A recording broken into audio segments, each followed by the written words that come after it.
लोकशाहीचा बुलंद आवाज, रिपब्लिकन वार्ता महाराष्ट्र। कारी गावातील उषा वावळकर यावर भयंकर मारहाण, 6 आरोपींचा समावेश।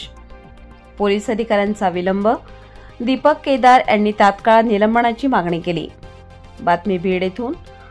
बीड जिल्ह्याच्या माजलगाव तालुक्यातील कारी गावात उषा वावळकर यांना बेदम मारहाण करण्यात आली।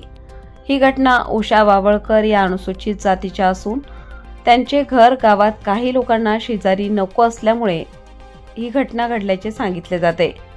मारहाणीमध्ये सुमारे 6 आरोपींचा समावेश आहे आणि उषा वावळकर गंभीर जखमी झाल्या आहेत। या प्रकरणास विलंब लावणाऱ्या पोलीस अधिकाऱ्यांविरोधात तात्काळ कारवाई करण्याची मागणी रिपब्लिकन वार्ता वृत्तवाहिनीच्या बीड जिल्हा प्रतिनिधी दीपक केदार यांनी केली। ते म्हणाले की पीडित कुटुंबाची भेट घेऊन त्यांच्या आवाजाला राज्यव्यापी केल्याशिवाय शांत बसणार नाही। बीड जिल्ह्यातील माजलगाव तालुक्यातील कारी गावामध्ये उषा वावळकर या अनुसूचित जातीच्या महिलेला बेदम मारहाण करण्यात आलेली। ही मारहाण एवढी अमानवी आहे की जनावरासारखं मारलेलं आहे। कारण धक्कादायक आहे की रमाई घरकुल योजनेचं आलेलं घरकुल आमच्या शेजारी बांधायचं नाही, कारण तुम्ही दलित आहेत। दलितांचं घर आमच्या शेजारी नको म्हणत जातीवाद्यांनी हा हल्ला केलेला आहे।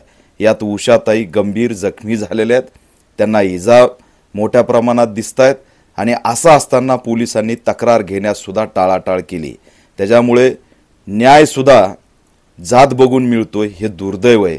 आणि या पुरोगामी महाराष्ट्रात, बहुजनांच्या महाराष्ट्रात, महापुरुषांच्या महाराष्ट्रात आजही आमच्या शेजारी दलितांचं घर नको म्हणून दलितांवरती हल्ले केले जातात।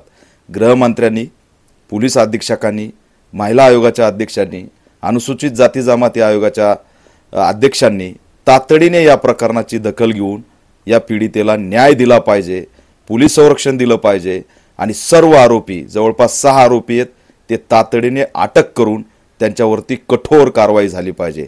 यात गुन्हा नोंद करण्यास विलंब लावणाऱ्या पोलीस अधिकाऱ्याचं सुद्धा निलंबन झालं पाहिजे। मी लवकरच या पीडित कुटुंबाची भेट घेणार आहे आणि त्यांना असणारं त्यांचा आवाज राज्यव्यापी केल्याशिवाय शांत बसणार नाही। रिपब्लिकन वार्ता महाराष्ट्रासाठी जिल्हा प्रतिनिधी बाबासाहेब पनेरे, बीड।